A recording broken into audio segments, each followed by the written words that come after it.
Welcome back, ladies and gentlemen, and what a Merry Christmas this is. I tell you, it's just the Christmas season's in the air, and I've put in some time to decorate, my basement down here. It's very nice, and put on some Christmas music in the background because today I watched a new movie, and that movie is called The Christmas Chronicles, a Netflix exclusive movie. Oh boy, do I love Netflix exclusive movies. As you guys can tell, I just can't get enough of them. I've reviewed a couple Netflix movies here on this channel before, and they've never disappointed me. They've never really disappointed me at all, not one bit.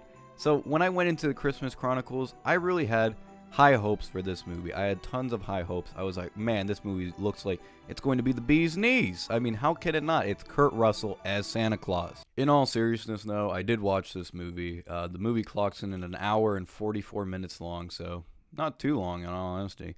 But, the funny thing about Christmas movies and Christmas time is Christmas is one of my favorite holidays of the year, right there next to Halloween. And Christmas movies really don't get a good rap nowadays. I haven't seen a good Christmas movies in a long time.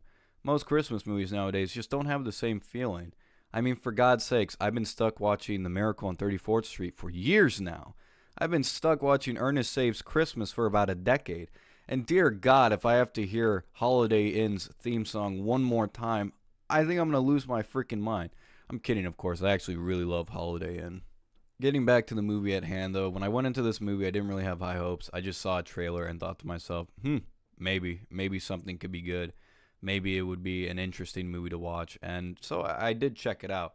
After all, it is Kurt Russell as Santa Claus, like I mentioned before, but let's just get down to the story summary. The summary of the story is basically your generic American family with your young, perfect little girl and your very bratty older son or brother, whatever, are two characters that are not having a good Christmas because their father has passed away. And they accidentally they stumble upon Santa Claus and ruin his sleigh completely to where it can't fly anymore. So now they have to fix Christmas themselves. That's pretty much the basic summary of the movie. I don't think I could do a better job in giving another one. Or maybe I could. I just don't feel like it. It's just a really generic film. I really didn't get into the personal story that much. And in terms of the characters themselves, like I said, they're all pretty generic. I have to say the little girl is just your standard perfect little girl who really doesn't do any mistakes, does everything around the house. Even though we don't see her do anything, it's just kind of told to us through exposition. The little girl is played by Darby Camp, who maybe you might recognize her. I certainly didn't. This was the first movie I ever saw her in. I have to admit, they did get a very cute little girl to play the main character, and her acting isn't that bad. It's not bad at all, I would say. So I'll give her that. She wasn't bad in the film, and she was a little bit of a charismatic character. A big problem I had, though, in this film had to be the kid, Teddy. Teddy was played by Judah Lewis, which I actually did recognize him. He was in another film called Summer of '84, which is a very 80s nostalgia type of film that banks on nostalgia to be successful. Decent movie at best, but I did recognize him from there. And from that movie, I didn't really like him that much, and I can't say I like him here either. None of his emotions ever really feel convincing. He's never really that good in the movie, and I never really bought him as the character, the brooding, very just teenage character that's kind of generic. Nothing that interesting really happens with him. Although the main theme does go along with his character, it's still not enough for me to get invested into him. Now, all honesty, the main reason you should watch this movie is because of Kurt Russell. Kurt Russell as Santa Claus is very, very entertaining, very enjoyable. I have to say, a lot of the most fun I had in this movie were the scenes where Kurt Russell was a part of it. Now, he's not the best Santa Claus I've ever seen. I just hit my mic. He's not the best Santa Claus I've ever seen, but he is very entertaining. And he does do the role pretty good. And for God's sakes, it's Kurt Russell. How can you not like him? In fact, I'd go on to say that the movie really doesn't feel that Christmas-like when Kurt Russell isn't a part of it. And there is a large majority of the movie where Kurt Russell isn't in it.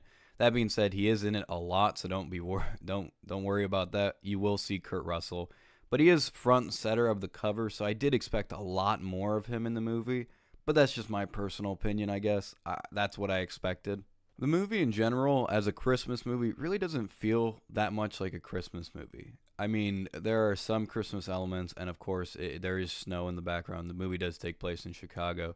But for the most part, the setting doesn't really scream Christmas, unless Kurt Russell's in it, then it does when he's Santa Claus. And he does do a good job as Santa Claus, and he is the most entertaining part of the film. But everything else is just kind of meh. Even the special effects behind the sleigh, the reindeer, the elves, they're really not good. And I do understand this movie does have a small budget, but I don't find that to be an excuse. I've seen hundreds of movies with a smaller budget than this one accomplish stuff that they're trying to do in this movie a hell of a lot better. So I don't see that as an excuse for it to not have good special effects. The music is pretty dull. There are a few Christmas tracks in there, but you're not going to find anything really substantial.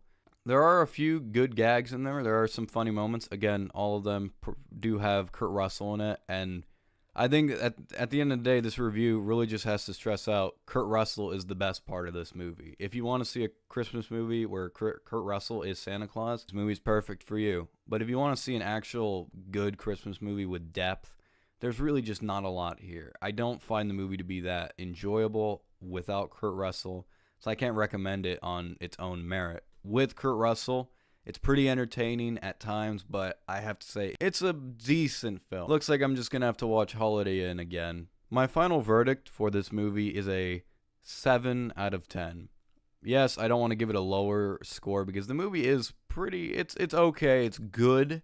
I would say it's a well-made movie, and I don't want to be harsh to it. Like I said, I did enjoy a lot of the parts with Kurt Russell. It's just the main characters that really didn't interest me, and the setting wasn't that particularly interesting to me. So take that for what you will.